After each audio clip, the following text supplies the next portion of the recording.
அனைத்து மக்களுக்கும் வணக்கம். தமிழக வெற்றிக் கழகம் வாழ்க. கண்டிப்பாக ஜெயிக்கும் 26/2026. வாழ்க வளமுடன் தமிழக வெற்றிக் கழகம். ஒன்னும் இல்லை, டாபிக் தான் ஒன்னும் இல்லை, நிறைய டாபிக் பேசலாம் தான் இருக்காது. பாதுகாப்பு உண்மையே கிடையாது.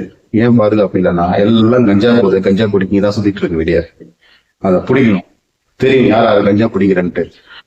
அந்த கஞ்சா குடிக்கிங்களால ரொம்ப ஆபத்தான நிலையில மக்கள் பயப்படுறாங்க. ஏன் நானே பயப்படுறல நிறைய. அதாவது என்னன்னா, கரெக்டா நீங்க பாப்பீங்க, கஞ்சா பகுதியில பஸ் ஸ்டாண்ட்லயோ பைக்ல போறதுங்க என்ன பண்றாங்க, ரொம்ப திமிர் பண்றாங்க. யாருன்னா அவங்கள ஏன் அப்படி பண்றேன்னு கேட்டாலே அது அவங்களை என்ன பண்ணனே எனக்கே தெரியாது. அந்த அளவுக்கு பயமா இருக்கு.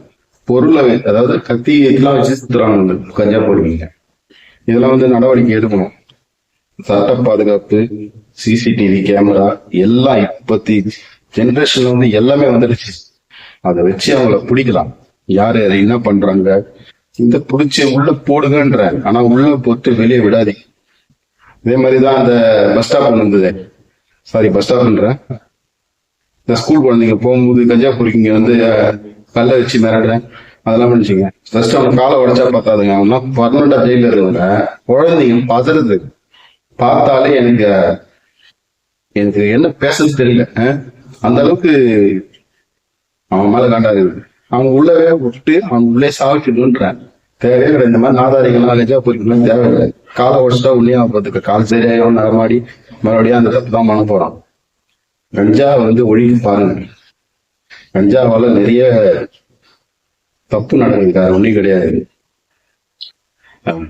சின்ன சின்ன பசங்க கஞ்சா ஃபர்ஸ்ட் கத்தியோட சுத்திட்டு இருக்குங்க. நேற்று கூட ஒரு வீடியோ பாக்குறேன், பைக்கை தள்ளிட்டு போறானுங்க, காரை தள்ளிட்டு போறானுங்க. அந்த நேரத்துல ஒரு பொண்ணும் பையனும் யாரோ வந்தா என்ன ஆகுறது, அவன் கிட்ட மாட்டணும்.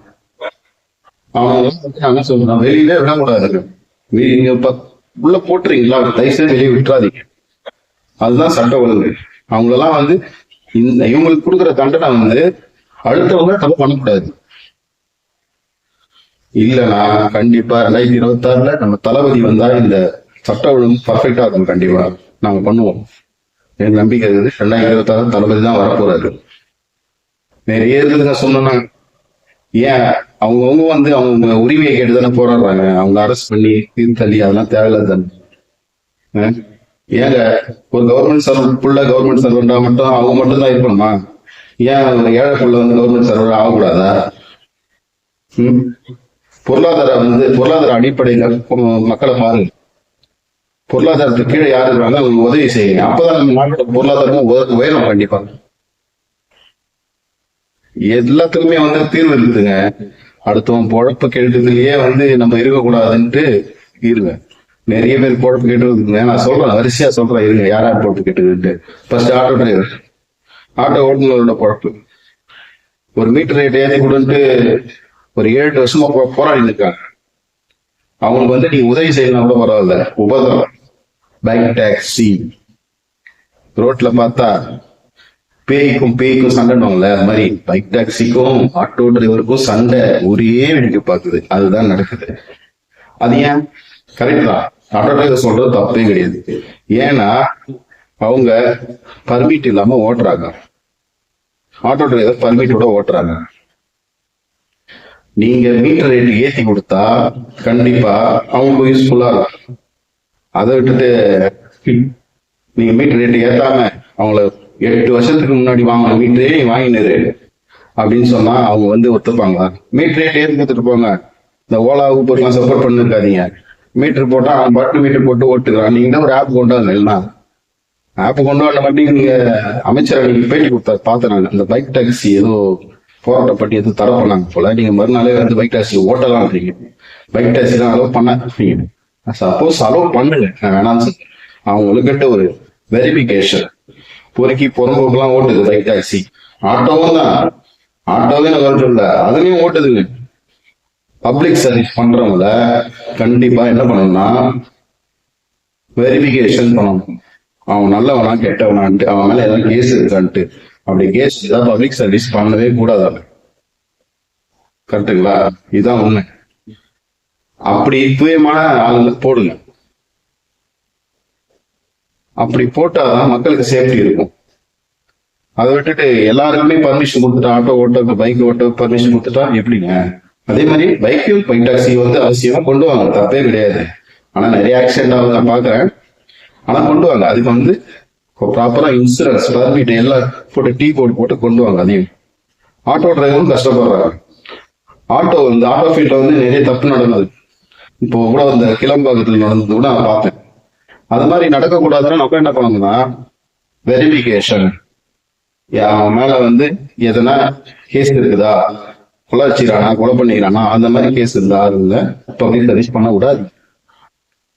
இன்னொரு, இந்த கொரோனா காலத்துல நம்ம தூய்மை பணியாளர்களும் இந்த நர்ஸ் மருத்துவ செவிலியர்களும் தான் கண்டிப்பா களத்துல ஈடுபட்டாங்க. அவங்களுக்கு ஒரு நன்றி கிடையாதுன்றதால என்ன ஆயிட போகுது? ஒண்ணுமே கிடையாது. அவங்களுக்கு வந்து நல்லது செய்யும். எதனா கவர்மெண்ட் ஜாப் பண்ணி கொடுங்க. இப்போதைக்கு எதனா உங்களால முடிஞ்சது பண்ணுங்க. இல்லைன்னா 2026 தளபதி வந்தா கண்டிப்பா பண்ணுவாரு. இன்னொரு விஷயம் இல்லைங்க, வீடு வாடகை கொடுத்த நிறைய பேர் இருக்காங்க. அதை வந்து தளபதி சொன்னதை வந்து நிறைய பேர் கிண்டல் பண்றாங்க. அதெல்லாம் நடக்குங்க. தளபதி வீடு கட்டி கொடுப்பாரு கண்டிப்பா, அதெல்லாம் வந்து சாத்தியம்லாம். ஆனா அந்த மீட்டிங்ல தளபதி என்ன பேசுறாரு பாத்தீங்களா? செம்மையா பேசுறாரு. எனக்கு வந்து புல்லரிச்சு போச்சு. அப்படியே நீங்க எத்தனை பேரு வாடகை வீட்டுல இருக்கிறீங்க அப்படின்னு இருப்பாரு. அப்ப வாடகை வீட்டுல இருக்கவங்க ஒரு நம்பிக்கை வந்துருக்கு, தளபதி வந்தா கண்டிப்பா வீடு இது பண்ணுவாரு. அவர் எங்க 500 கோடியை விட்டு இதெல்லாம் பண்ணணும்? மக்களுக்கோசம் சாமிங்க அவர். உண்மையிலே அவர் சாமின்னா கூடுற இடம் கோயில். நாம எல்லாமே அவரோட பக்தர்கள். அப்படிதான் நான் எனக்கு நினைஞ்சு தோணுதுப்பா. நான் எல்லாரையும் சொல்ல. மற்றபடி நிறைய நியூஸ் வருது. விஜய் வந்து பி டீமு சி டீமு. அவரு எங்க டீம் மக்களோட டீம் தான். அவரு வேற எந்த டீமும் கிடையாதுடா. ஃபர்ஸ்ட் அதை புரிஞ்சுக்குங்கடா. அவர் ஏன் B team, A team, X team, Y team நிறைய பேசினது இருந்தா பேசும் வேலை இருக்குது. நம்மளோட ரபாஸ் ரஸ்கி சேனல்ல வந்து போடலான்னு இருக்கேன். இது சும்மா ஒரு எக்ஸாம்பிள், நம்ம பேசலாம்னு தோணுச்சு, அதனால பேசுறேன். கண்டிப்பா 2026 தளபதி வருவாங்க. உடல் மண்ணுக்கு, உயிர் தளபதிக்கு, வாழ்க டிவிக்கு.